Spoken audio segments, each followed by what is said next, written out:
I thought it was a joke. The HOA fined me $5,000 for my garden. Ugly? They said it was ugly, but they didn't know what was coming next. The next day, the city declared it a historic landmark, worth $500,000. And the HOA? Well, they had no idea what was about to hit them. Welcome to HOA Unit. Hi, I'm Mark, and today I'm bringing you a wild ride through suburban drama. I live in a small neighborhood, a place where everything is supposed to be perfect, controlled. But what happens when the rules go too far? Let's dive into this insane story and see how a little garden turned the whole neighborhood upside down.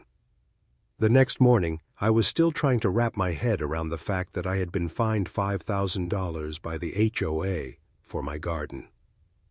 I had always prided myself on having a garden that stood out. It wasn't your typical suburban lawn, all neat and tidy. It had character. My flowers weren't just some generic mix of bright colors. They told a story of wildflowers blooming like they'd been forgotten by time, of plants that grew as they pleased without being told what to do. But that morning, as I opened the door, I saw it. A plain white envelope sitting on the doorstep, just staring at me. I picked it up, already feeling my pulse quicken. The envelope was from the HOA. Of course, who else would be sending me a letter? I tore it open, and there it was, in bold letters that almost seemed to mock me. Violation notice.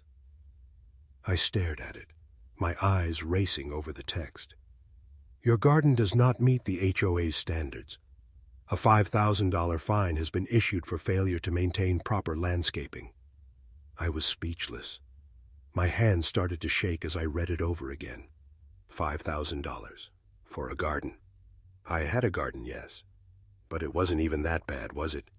It was a burst of color, a little messy maybe, but wasn't isn't that the point? To stand out from the sea of perfectly trimmed lawns around here? I walked back inside, holding the notice like it was a bad dream. Was this really happening? I had never been the kind of person who followed every single rule the HOA set. I knew the rules, but I wasn't that neighbor who painted my mailbox a certain shade of blue, or measured the height of my grass like I was living in a golf course. I just wanted a space to call my own, a little piece of the world where I could breathe and make something that felt real. But now, it felt like everything was crumbling around me. And it wasn't just about the fine. It was about control. The HOA always thought they had the power, didn't they? They had the final say on everything. Lawn colors, fence heights, what flowers you could plant. The people in this neighborhood acted like the HOA was the law, like the board members had the right to dictate how everyone lived. I paced back and forth, trying to make sense of it. Maybe I'd missed something. Maybe my garden did look a little messy, a little chaotic, but that was the beauty of it. So what if the daisies were a bit too tall for the rose bushes? What if the lavender had taken over the corner by the fence? It was my garden, wasn't it? Still, the more I thought about it, the angrier I got. How could they fine me for something like this? Wasn't there a line? Wasn't there something bigger at play here? I shoved the notice back in the envelope and walked out into my garden, looking around as if everything had suddenly turned into a crime scene. I had to see it through their eyes. I had to figure out what they saw when they looked at my backyard. The roses were a little overgrown, sure. The lilies weren't perfectly spaced out, but they were mine. No one told me how to arrange them. I didn't follow the strict rules they set, but that didn't mean it was wrong, right? My thoughts kept racing as I stood there, staring at my garden, wondering how it could have gotten to this point. $5,000. I could already hear the whispers from the neighbors. They had to be talking about me. The one with the ugly garden. The one who didn't follow the rules. I could almost picture their smug faces looking at my garden like it was some sort of eyesore. Suddenly, I heard a voice. Isn't that a shame? It was Mrs. Henderson, one of the neighbors, standing by her perfectly manicured garden across the street. She was holding a cup of coffee and smiling that all-too-familiar smile, the one that said she had something to say but wasn't going to say it directly. I wasn't in the mood for small talk. "What's a shame?" I asked, my voice sounding sharper than I intended. She tilted her head, glancing at my garden and then back at me. "Oh, just the garden. It doesn't quite fit in, does it?" she said, her tone dripping with passive aggression. My blood boiled. She had the nerve to stand there and criticize me? She who had the most predictable, perfect garden in the whole neighborhood? Her flowers were always perfectly arranged. Her grass was always neatly cut. But it was so boring. It looked like something out of a catalog, like it didn't belong to a real person at all. But I didn't say anything. I couldn't. Not yet. I forced a smile and said, "Well, everyone's got different tastes, right?" She raised her cup to her lips, clearly enjoying the drama she'd just stirred. "I suppose. But it's a shame when people don't follow the rules.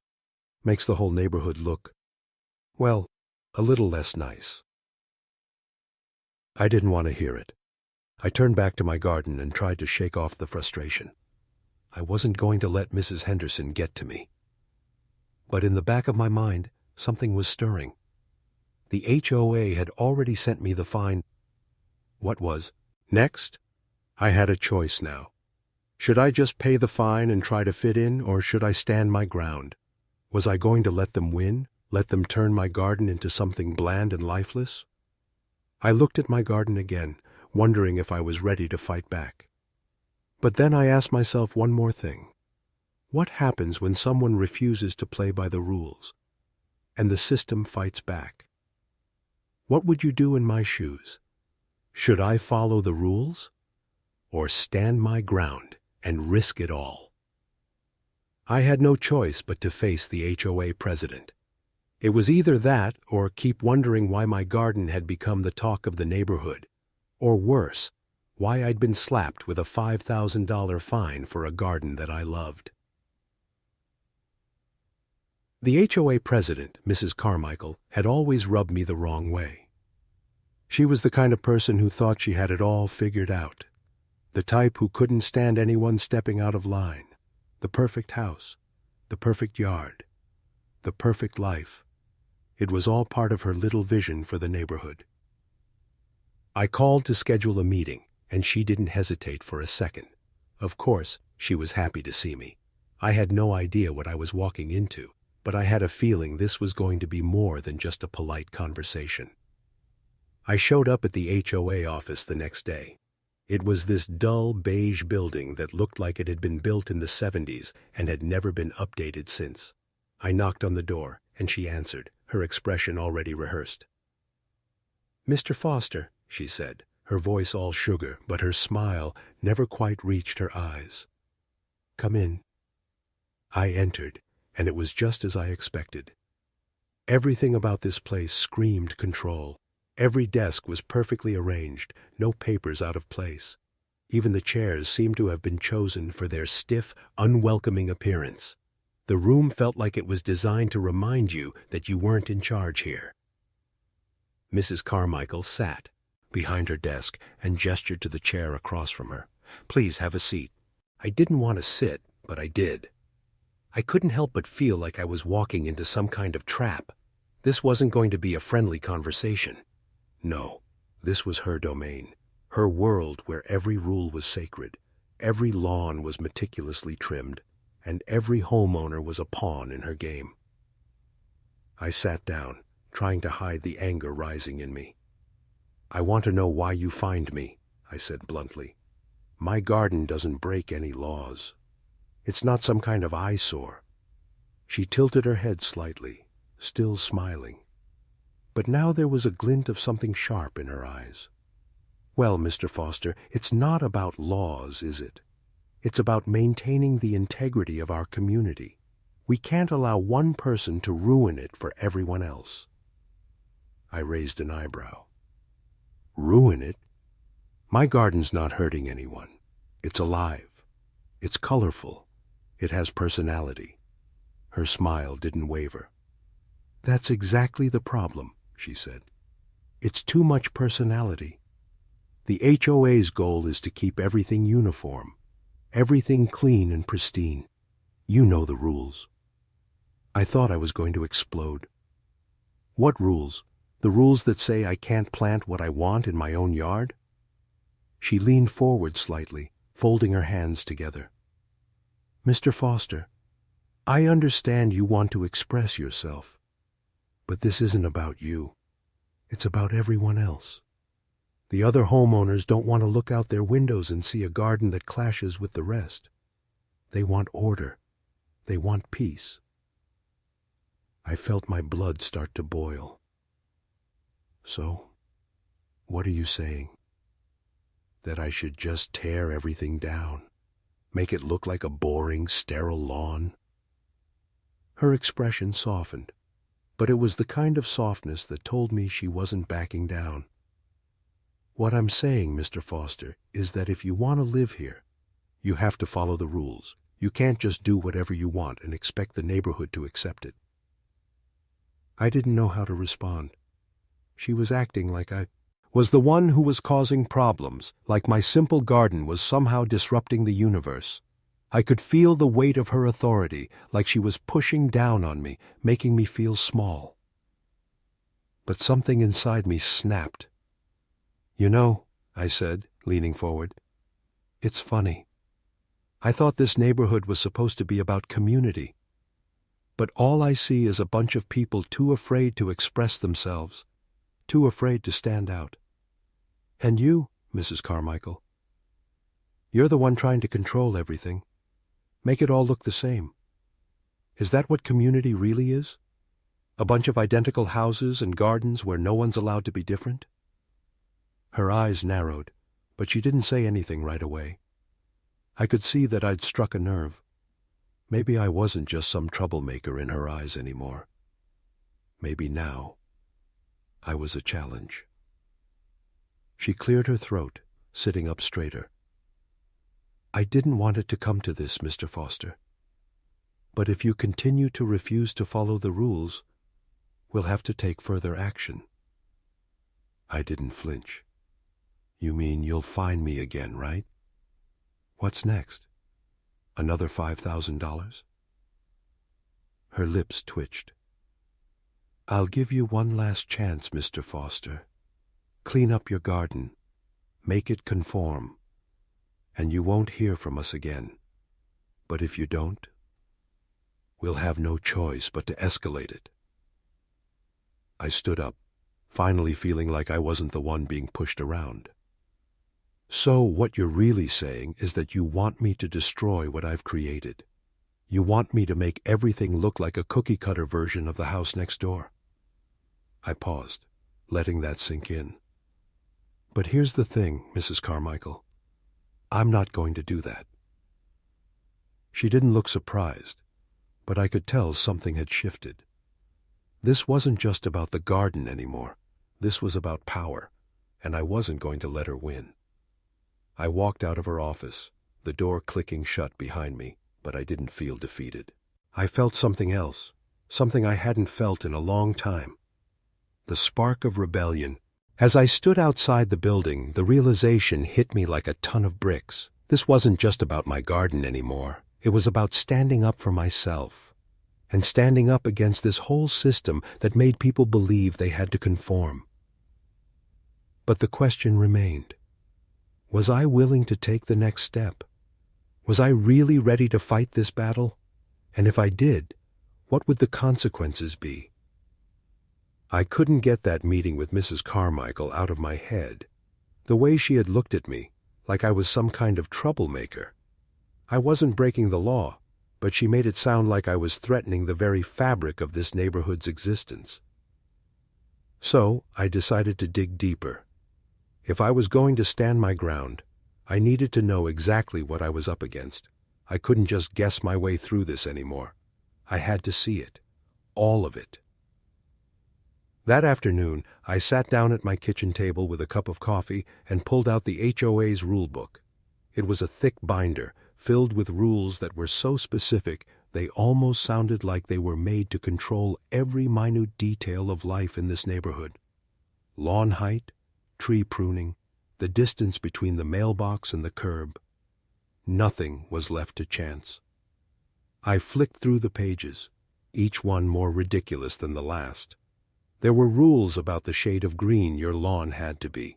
Not just green, but a specific shade. According to the guidelines, it couldn't be too yellow or too dark. It had to be fresh and vibrant. And then I found it. The flower regulation section. I almost couldn't believe what I was reading. It was like something out of a dystopian novel. There were entire lists of flowers that were approved for landscaping. If you wanted to plant something outside those guidelines, it had to be pre-approved by the HOA board. My head was spinning. I'd been gardening for years, and never in my wildest dreams had I thought I'd need a permission slip for a petunia. The deeper I went, the crazier it got. There were rules about fences, how tall they could be, how close they could sit to the property line. But the real kicker? There was a rule about privacy, or more accurately, the lack of it. All front-facing windows must maintain a clear view of the street for safety reasons. This meant if you tried to block off your front yard with a hedge or tall shrub, you'd be fined for violating community transparency. They didn't just want a picture-perfect neighborhood, they wanted a neighborhood where everyone could see everything. I kept reading, feeling more and more like I had stumbled into some alternate reality. These weren't rules that made sense. They were rules designed to crush individuality, to create a sterile, lifeless environment where every garden, every fence, every mailbox looked exactly the same. I was living in a place where creativity was punished, where people were expected to live in a controlled, conformist bubble. It wasn't just my garden anymore. This was about the entire neighborhood. It was about the rules that controlled everything, that controlled us. The HOA had woven its way into every aspect of life, turning even the smallest decision into a potential violation. And I wasn't the only one who had been affected. I knew I wasn't the only one looking at these rules and wondering if I was crazy for wanting to fight back. I decided I had to do something. I wasn't just going to sit here and let them ruin my love for gardening or my love for freedom. I wasn't going to just follow these insane rules. But what could I do? What was the right way to push back? I started asking around. I went to a few of my neighbors trying to find out if anyone else felt the same way. Some of them were too afraid to speak up, worried about the fines or the wrath of Mrs. Carmichael. But others were just as fed up as I was. They whispered about the rules in hushed tones, each of them feeling trapped in their own way. It was like we were all living under the same heavy blanket of control, but no one was brave enough to pull it off. Until now. One afternoon, I was walking past Mrs. Henderson's house. She was always the first one to complain about anything, and I saw her in her front yard, inspecting her garden like it was a military operation. She was trimming the edges of her perfectly manicured lawn with the kind of precision that would make a surgeon proud. "Nice job with the garden," I said, trying to keep my voice neutral. "You must be really proud of how it looks." She smiled that same smile, the one that was half satisfaction and half superiority. "It's the only way to stay out of trouble around here." I didn't say anything for a moment. I just looked at her perfectly trimmed bushes and the pristine flower beds. It was beautiful, sure, but it felt fake, like something straight out of a catalog. She wasn't expressing herself, she was following the rules. But why? Why had we all let this happen? Why were we all so willing to sacrifice our personal touch for a little peace? Do you ever wonder if it's worth it? I asked, almost without thinking. She raised an eyebrow, surprised by the question. "What do you mean?" I gestured vaguely to her garden, to the neighborhood. "I mean, do you ever feel like it's all too much? That maybe we're not supposed to be controlled like this? That we should be able to have a little freedom to do things our own way?" She didn't answer right away. Instead, she looked over at the HOA office across the street, as if checking to make sure no one was listening. "You'll learn soon enough," she said softly. "If you want to live here, you follow the rules. It's easier that way. You'll save yourself a lot of headaches." But that was the moment I realized something. It wasn't easier, it was just safer. Safer for people like Mrs. Henderson, who didn't care about rules or freedom, only about keeping things proper on the outside. But for me, no. I wasn't going to live in a place where everything was forced into a perfect little box. I was going to push back, and I wasn't going to let this neighborhood swallow my freedom. So the question is, how far would you be willing to go to fight for your own freedom in a world that wants to control every little thing? Would you conform, or would you stand up and risk everything? I thought I had it figured out. I'd seen how the HOA president, Mrs. Carmichael, and the board operated. They weren't going to let me off the hook just because I didn't follow their ridiculous rules. But what if I didn't have to break the rules to get back at them? What if I could use their own system against them? It was a risky move, but I was done being a passive player in their game. I was ready to take control, on their terms. It was time for revenge by compliance. I didn't take any chances. I started paying close attention to every single rule. The HOA had pages and pages of guidelines, but they couldn't possibly enforce all of them, right? I'd follow every rule to the letter, doing everything the exact way they wanted. But I wasn't going to stop there. I was going to make sure they had to live with the consequences of their own rules.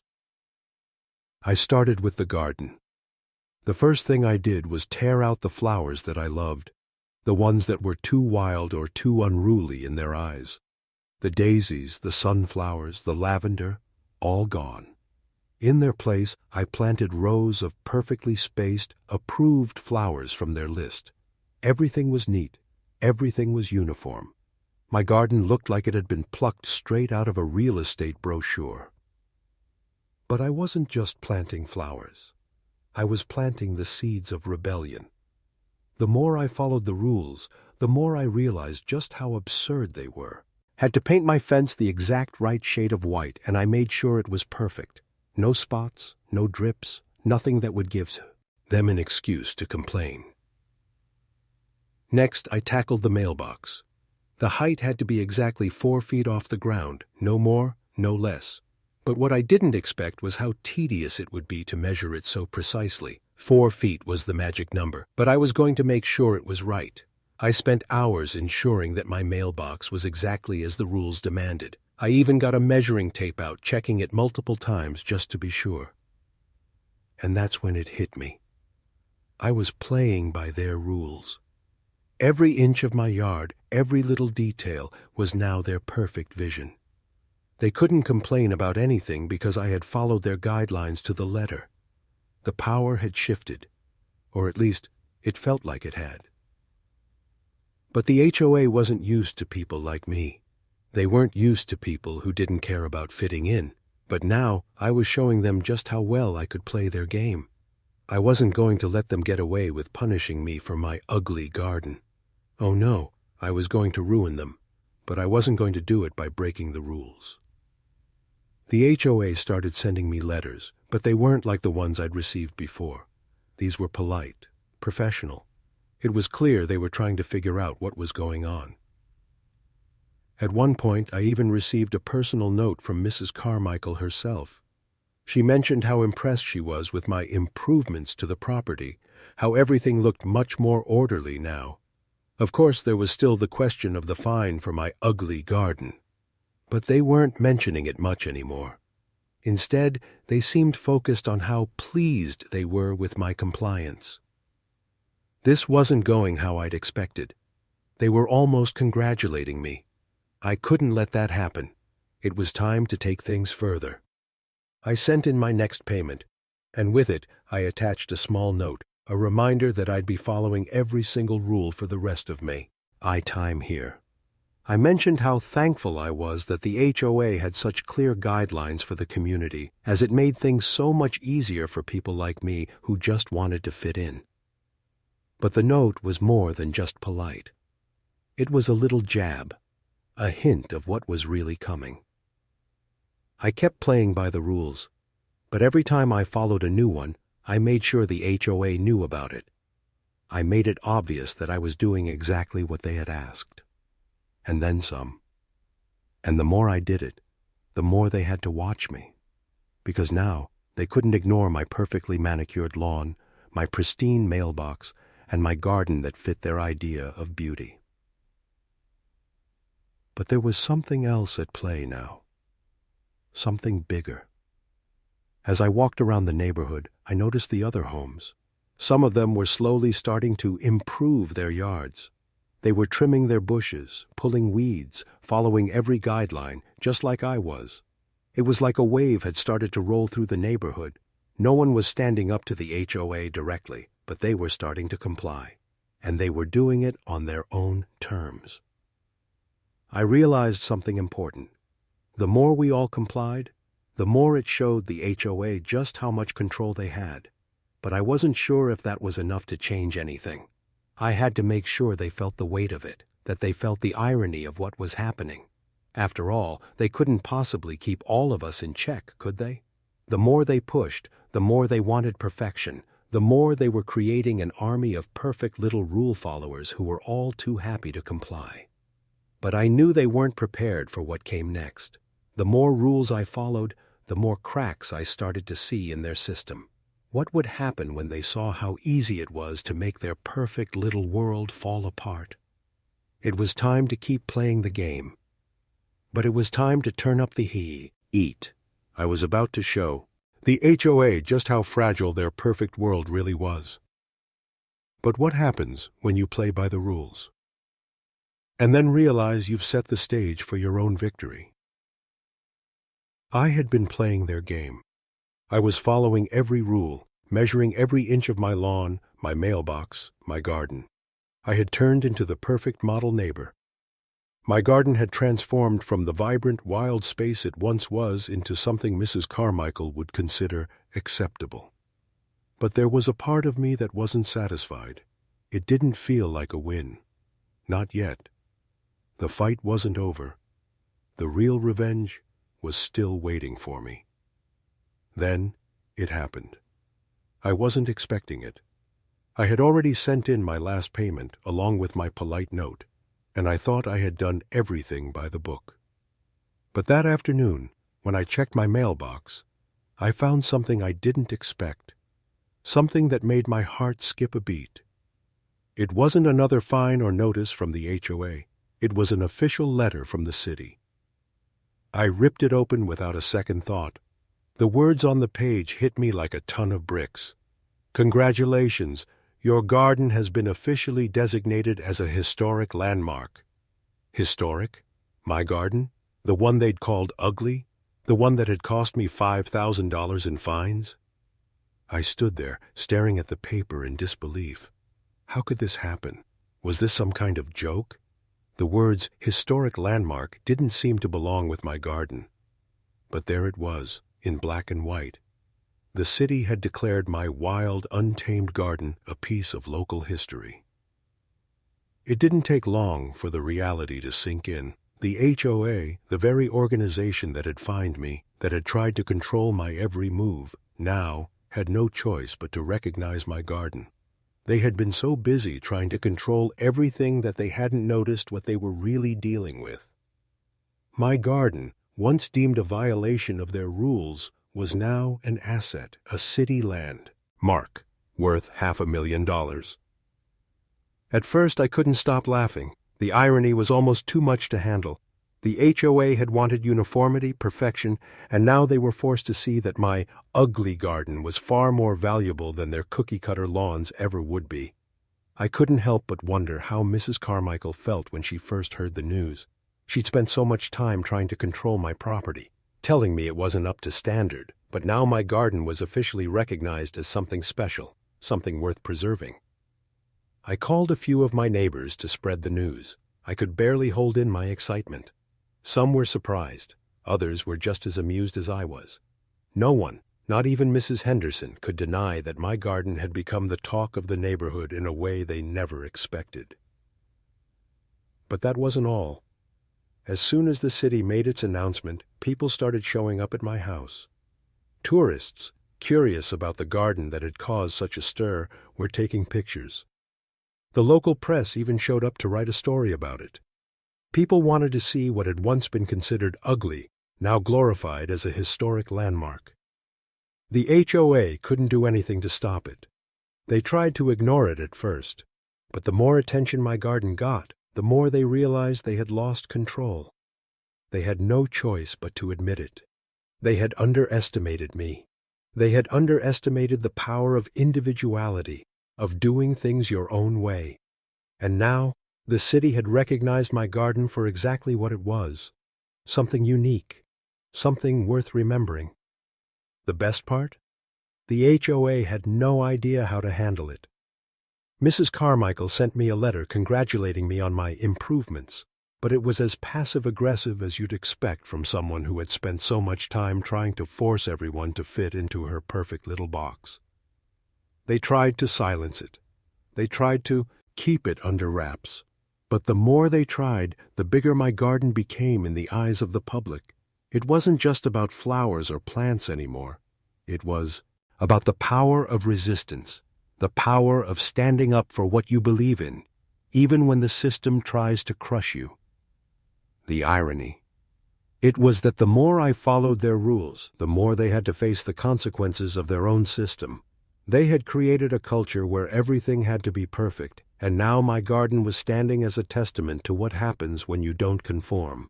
And as the weeks went by, it only got worse for the HOA. The more they tried to avoid the inevitable, the more they were forced to recognize the power of a single homeowner who refused to be controlled. I hadn't just won the battle. I had turned their world upside down. But now, as I watched the neighborhood slowly begin to shift, I couldn't help but wonder, what was the real lesson here? What did my garden, my victory, say about the power of the HOA, or about the power of conformity? Would this victory change the way people viewed the HOA forever? Or would it just be another forgotten story of rebellion? And more importantly, what would the HOA do next? Would they come for me again, or had I broken them? At first, the HOA pretended everything was fine. They put on a brave face, continuing their usual work of sending out complaints for the smallest infractions. But I could feel the tension building. I could almost hear the frustrated murmurs from their office. They had tried to silence my garden, tried to make me pay for being different. But now, it was out of their control. My garden was a landmark, something that the entire city was celebrating. How could they ignore that? How could they pretend it wasn't a slap in the face? The HOA, especially Mrs. Carmichael, didn't know how to react. For the first time in a long time, they were powerless. A few days after the announcement, I received a letter from Mrs. Carmichael herself. The tone of it was strange. She started by congratulating me on the designation of my garden, but there was something off about it. It wasn't a congratulatory tone, it was almost grudging. She went on to say that while my garden was a nice addition to the neighborhood, I was still required to maintain it according to the original guidelines of the HOA. I could feel the subtle threat in her words. It wasn't about the garden anymore. It was about control. The HOA was being forced to accept the truth. I had won, and they hated it. I didn't respond to the letter right away. Part of me just wanted to let it sit there, gathering dust, while I enjoyed the sight of my ugly garden becoming a public sensation. But then, a strange thing happened. Something I hadn't expected. My neighbors started acting different. Some of them began to look at me with more respect. Others were confused, wondering if they too could rebel in their own way. It wasn't just the press, or the tourists, or even the recognition from the city that made my garden special. It was the ripple effect it caused. It made people think about the rules that had been forced on them for so long. It made them question everything about the way they lived. But there were still those who didn't like the attention. Mrs. Henderson, for one. She had always been the one to enforce the HOA's rules without question, the one who smiled that smug little smile whenever someone else's garden didn't meet her standards. But now, she looked at me like I was some kind of villain. She didn't speak to me the same way she used to. There was something in her eyes, something cold and distant.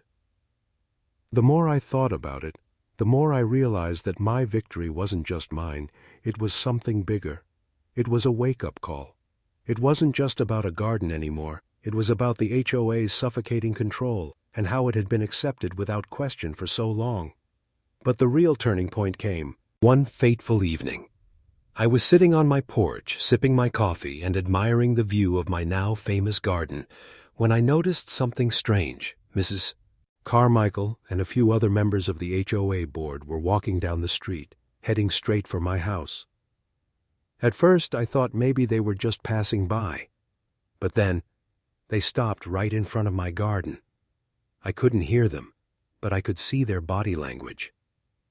Mrs. Carmichael was talking to the others, gesturing to my garden with a look of pure frustration on her face. She didn't even glance at me as I stood there watching them from my porch. It was like they couldn't even acknowledge that I had beaten them at their own game. I knew what was coming. They weren't going to let this go. The more attention my garden got, the more they had to try to silence it. But this time, they weren't going to do it with fines or rules. No, this time, they were going to try something more underhanded. That night, I received another letter from the HOA. This one was different from all the others. It was short, direct, and chilling. The HOA has decided that your garden no longer complies with community standards and must be restored to its original condition within the next 30 days. Failure to do so will result in legal action. I read it twice. Legal action? They were threatening me now? After everything that had happened, they were still going to try to force me to destroy my garden? They had no idea what they were getting into. I wasn't going to give in. I wasn't going to let them win. They couldn't bully me into compliance now. I had already beaten them at their own game. But the question remained, how far were they willing to go to take back control? And then I realized something. The more they tried to fight me, the more they were digging their own grave. They didn't want to admit it, but the truth was clear. People were starting to see them for what they were. A group of people trying to hold on to power, using petty rules to control everyone around them. I couldn't help but laugh at the irony. They had created this monster, and now they were terrified of what they had unleashed. They wanted my garden gone, but they didn't realize what would happen if they pushed me too far. I wasn't going down without a fight. But how far could I take this? Was I ready to go to war with the HOA? And more importantly, would they back off? Or escalate things even further? I never thought it would come to this. The HOA had pushed me to the edge, threatened legal action, sent me threatening letters. They wanted me to destroy my garden, the garden that had become a symbol of resistance, of individuality, something the neighborhood needed. But I wasn't going to give in. I wasn't going to let them take that from me. I was ready for the fight, ready to show them what it meant to challenge authority. But this time, I wasn't going to fight like they expected. I wasn't going to get caught up in legal battles, fines, and threats. No, I had something bigger in mind. I wasn't going to let them control the narrative. This wasn't just about my garden anymore.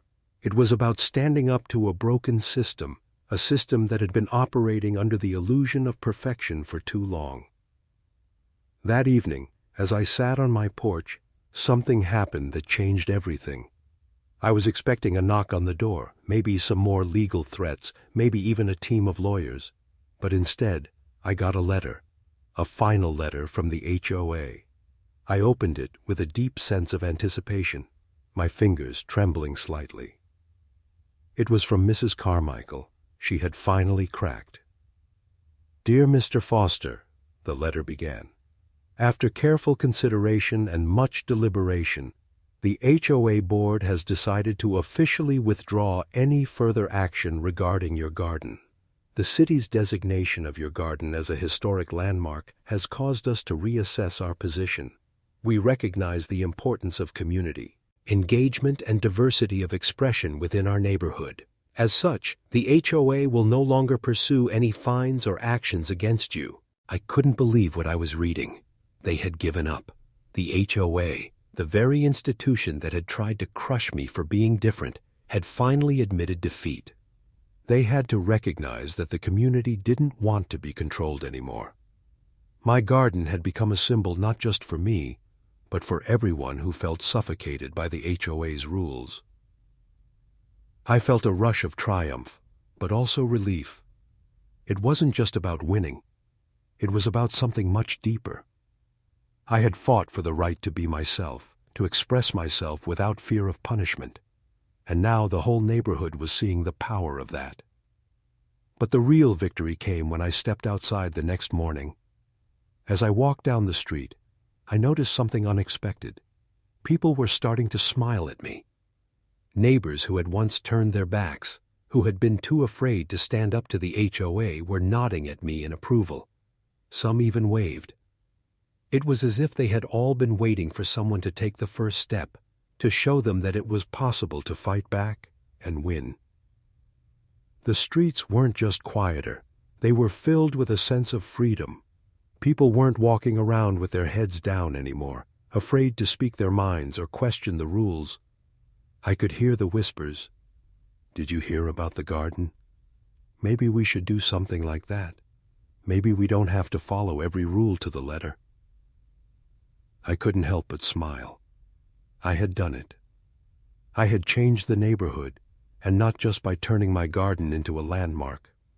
I had shown people that they didn't have to conform, that their individuality was worth fighting for, that they didn't have to live in fear of the HOA's iron grip on every aspect of their lives.